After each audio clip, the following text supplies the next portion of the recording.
আমি তো ওদের মতামতের উপর হাত দিতে পারবো না।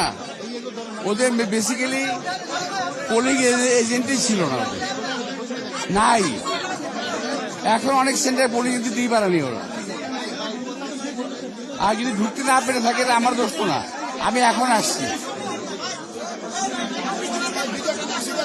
ইনশাল্লাহ আমি 100% আশীর্বাদ। পরেরটা তো আমি বলতে পারবো না এখন। আমি বলতে পারবো এখনকার পর্যন্ত এই পর্যন্ত ভালো আছে, তবে ভোটারের টার্ন আউট কম, আরো বেশি হওয়া উচিত ছিল, এখন হয়নি। তাই আমি তো ওদের মতামতের উপর হাত দিতে পারবো না। ওদের বেসিক্যালি পোলিং এজেন্টই ছিল না, নাই। এখন অনেক সেন্টার পোলিং দিতেই পারেনি ওরা। আর যদি ঢুকতে না পেরে থাকে আমার দোষ তো না, আমি এখন আসছি। ইনশাল্লাহ আমি 100% আশীর্বাদ। ইলেকট্রিক কোন ইঞ্জিনিয়ারিং ফলাফল মেনে নেওয়া হবে না। ইঞ্জিনিয়ারিং যদি হয় মেনে নেওয়া হবে না।